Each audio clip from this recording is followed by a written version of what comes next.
નમસ્કાર મિત્રો, સ્વાગત છે તમારું ગુજરાત માહિતી યુટ્યુબ ચેનલમાં। આજના તાજા અને મહત્વના આપ સૌનો ઉપયોગી એવા 15 મોટા સમાચાર વિશે વિડીયોમાં વાત કરીશું, તો છેલ્લે સુધી જોતા રહેજો। આજના સૌથી પહેલા સમાચાર વિશે વાત કરીએ તો ડ્રાઇવિંગ લાયસન્સ માટે હવે આરટીઓ જવાની જરૂર નહીં પડે। અત્યાર સુધી ડ્રાઇવિંગ લાયસન્સ મેળવવા માટે પ્રાદેશિક આરટીઓ કચેરી જવું પડતું હતું, પરંતુ ભારત સરકારે નિયમોમાં ફેરફાર કર્યો છે। હવે ડ્રાઇવિંગ લાયસન્સ મેળવવા માટે વ્યક્તિએ આરટીઓમાં જઈને ટેસ્ટ આપવાની જરૂર નથી। તમે કોઈપણ અધિકૃત ખાનગી સંસ્થામાંથી ડ્રાઇવિંગ ટેસ્ટ પણ પાસ કરી શકો છો। હવે ડ્રાઇવિંગ લાયસન્સની અરજી કરવા આરટીઓ જઈને ડ્રાઇવિંગ ટેસ્ટ આપવાની જરૂર નથી। અધિકારિક પ્રાઇવેટ ઇન્સ્ટિટ્યૂટ ડ્રાઇવિંગ સ્કૂલ પાસે પણ ડ્રાઇવિંગ ટેસ્ટ પાસ કરી શકાશે। જોકે આ નવો નિયમ 1 જૂન 2024થી લાગુ થશે। ત્યારબાદના મહત્વના સમાચાર વિશે વાત કરીએ તો સ્માર્ટ મીટરના વિરોધને લઈને સરકાર દ્વારા હવે મહત્વનો નિર્ણય લેવામાં આવ્યો છે। હોબાળા પછી સરકાર જાગી છે। ફરિયાદો પછી હવે સૌ પહેલાં ગુજરાતની સરકારી ઓફિસોમાં વીજળીના સ્માર્ટ મીટર લગાવીને પ્રયોગ થશે, પછી ઘરો પર મીટરનો પ્રયોગ કરાશે। છેલ્લા અઠવાડિયાથી વડોદરા અને સુરતમાં સ્માર્ટ મીટરનો મામલો વધુ ગરમાયો હતો, જેને લઈને સરકારે નિર્ણય કર્યો છે કે હવે સ્માર્ટ મીટર ઘરોમાં લગાવવામાં નહીં આવે। સ્માર્ટ મીટરો સરકારી ઓફિસોમાં લગાવવામાં આવશે। સરકારી ઓફિસોમાં ટેસ્ટિંગ કરવામાં આવશે। સરકારી ઓફિસોમાં પ્રયોગ સફળ થયા બાદ જ ઘરોમાં લગાવવામાં આવશે। મિત્રો, આ તમને સરકારના નિર્ણય વિશે શું લાગે છે તે કોમેન્ટ બોક્સમાં કમેન્ટ કરીને જરૂરથી જણાવજો। તે સિવાય જો મિત્રો વાત કરવામાં આવે તો રાજ્યભરમાં થઈ રહેલા સ્માર્ટ મીટરના વિરોધને લઈને સરકાર આજે હરકતમાં આવી હતી। ઉર્જામંત્રી કનુભાઈ દેસાઈના કાર્યાલય પર તેને લઈને બેઠક પણ યોજાઈ હતી। ત્યારબાદના મહત્વના સમાચાર વિશે વાત કરીએ તો બાળકોના આધાર કાર્ડને લઈને મહત્વનો નિર્ણય લેવામાં આવ્યો છે। બાળકોના આધાર કાર્ડના આધારે જન્મ પ્રમાણપત્ર માટે આરોગ્ય, તબીબી સેવાઓ અને તબીબી શિક્ષણ વિભાગ દ્વારા મહત્વનો નિર્ણય લેવામાં આવ્યો છે। નામમાં ફેરફાર કરાવવા કોઈ એફિડેવિટની જરૂર નથી। બાળકોના આધાર પ્રમાણે જન્મ પ્રમાણપત્રમાં ફેરફાર માટે માત્ર અરજી મેળવવાની રહેશે।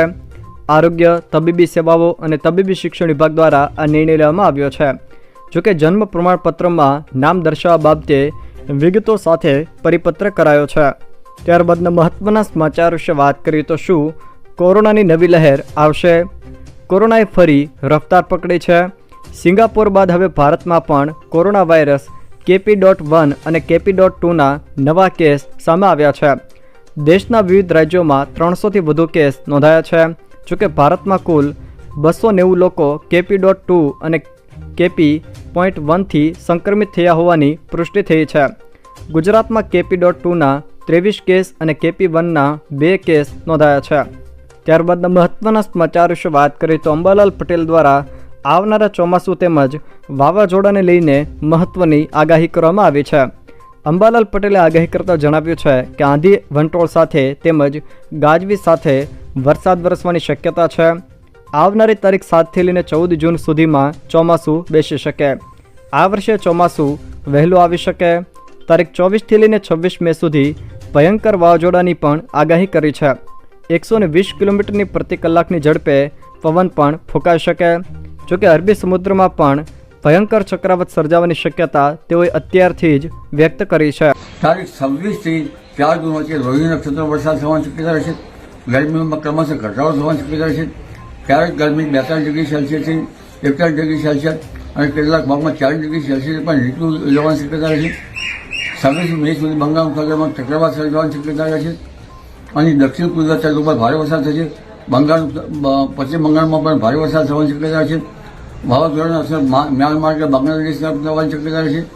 પૂર્વ ભારતમાં વરસાદ થવાની શક્યતા રહેશે। બંગાળ ઉપસાગરના ભેજના અરબ સાગરના ભેજના કારણે પણ રોહિણી નક્ષત્રમાં વરસાદ થવાની શક્યતા રહેશે। ચોમાસું વહેલું આવવાની શક્યતા રહેશે।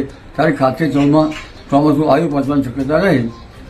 જુલાઈ ઓગસ્ટમાં સારું ચોમાસું થવાની શક્યતા રહે અને દેશના ભાગોમાં 98થી 106% અને કોઈ ભાગમાં તેથી વધુ ચોમાસું થવાની શક્યતા રહે। ત્યારબાદના મહત્વના સમાચાર વિશે વાત કરીએ તો આજે સોનાના ભાવમાં સામાન્ય ઘટાડો થયો છે। આજે સોનાના ભાવમાં થોડો ઘટાડો જોવા મળ્યો છે।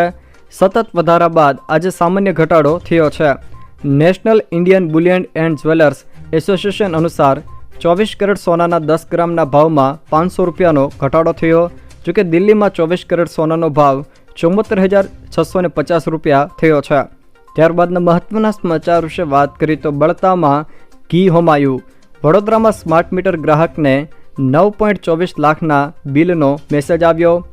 તાજેતરમાં ગુજરાતમાં સ્માર્ટ મીટરને લઈને ભારે વિરોધ થઈ રહ્યો છે, ત્યારે બળતામાં ઘી હોમાતો વધુ એક કિસ્સો સામે આવ્યો છે।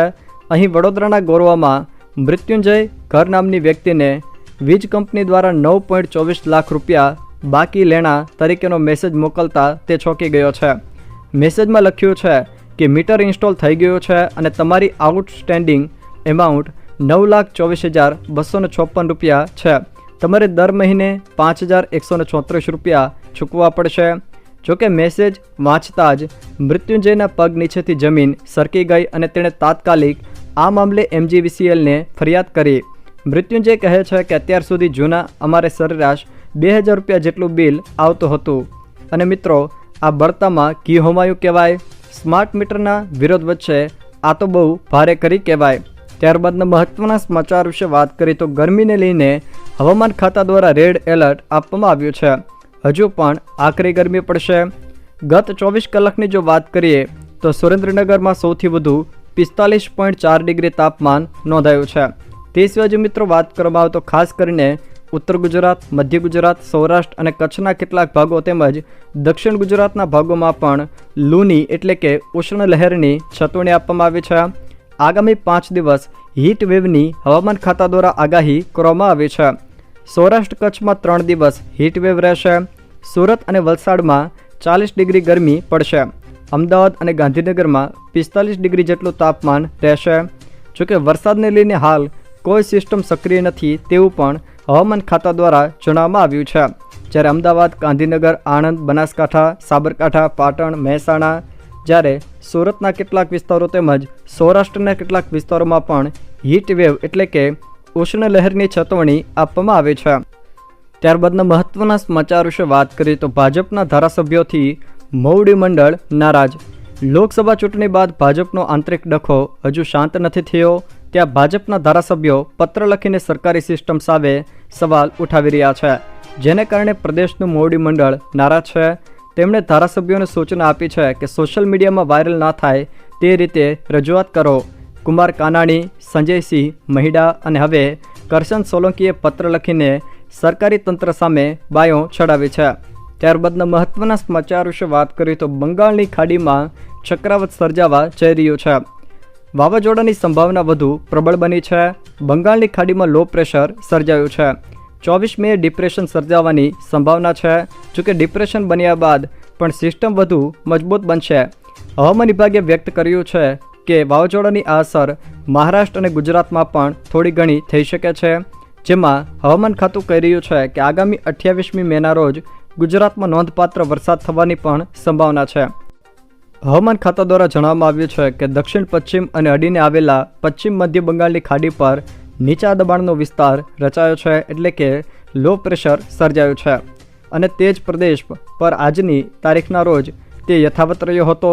જોકે તે હવે ઉત્તર પૂર્વ તરફ આગળ વધવાની અને બંગાળની ખાડીના મધ્ય ભાગોમાં ડિપ્રેશનમાં કેન્દ્રિત થવાની સંભાવના વ્યક્ત કરવામાં આવી છે। જોકે 24 તારીખની સવાર સુધીમાં તે વધુ તીવ્ર બને અને ઉત્તર પૂર્વ તરફ આગળ વધે અને પહોંચે તેવી શક્યતા વ્યક્ત કરવામાં આવી છે।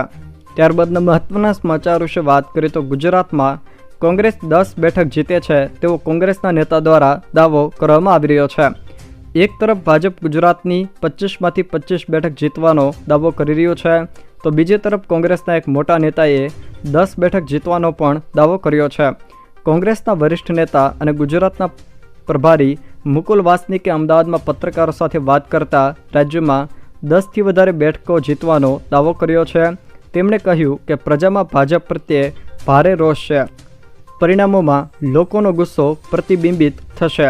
ત્યારબાદના મહત્વના સમાચાર વિશે વાત કરીએ તો ગુજરાતમાં ચોમાસું ક્યારે બેસશે। અંદમાન અને નિકોબારમાં 19થી લઈને 21 મે વચ્ચે ચોમાસાની એન્ટ્રી થઈ ગઈ છે। હવે અહેવાલ છે કે તેલંગાણા, સિક્કિમ અને મહારાષ્ટ્રમાં ચોમાસાની એન્ટ્રી 10 જૂને થઈ શકે છે। કહેવાય છે કે મહારાષ્ટ્રમાં ચોમાસાની શરૂઆત થાય એટલે ગુજરાતમાં તેની તૈયારીઓ સમજી લેવી। ત્યારે બિહાર, ઝારખંડ, ઓડિશા, છત્તીસગઢ, મધ્યપ્રદેશ સહિત ગુજરાતના ભાગમાં ચોમાસું પહોંચવાની સામાન્ય તારીખ 15 જૂન છે। જોકે આ વખતે વહેલું ચોમાસું આવવાની શક્યતાઓ પણ વ્યક્ત કરવામાં આવી રહી છે. ત્યારબાદના મહત્વના સમાચાર વિશે વાત કરીએ તો ગુજરાત હાઈકોર્ટે કુલ 1578 જગ્યાઓ માટે ભરતી જાહેર કરી છે. સ્પર્ધાત્મક પરીક્ષાની તૈયારી કરતા વિદ્યાર્થીઓ માટે આનંદના સમાચાર સામે આવ્યા છે. ગુજરાત હાઈકોર્ટમાં 1578 પોસ્ટ પર ભરતી કરવામાં આવી રહી છે. ઓજસની વેબસાઇટ પરથી અરજી કરી શકાશે. જોકે તેના માટે છેલ્લી તારીખ 26 મે રહેશે. જો મિત્રો આ વિડીયો તમને પસંદ આવ્યો હોય તો વિડીયોને લાઇક કરો, તમારા મિત્રો સાથે શેર કરો અને જો તમે અમારી ચેનલમાં નવા હો તો ચેનલને સબસ્ક્રાઈબ જરૂર કરજો, જેથી અમારા આવનારા તમામ વિડીયોની માહિતી તમારા સુધી પહોંચી શકે.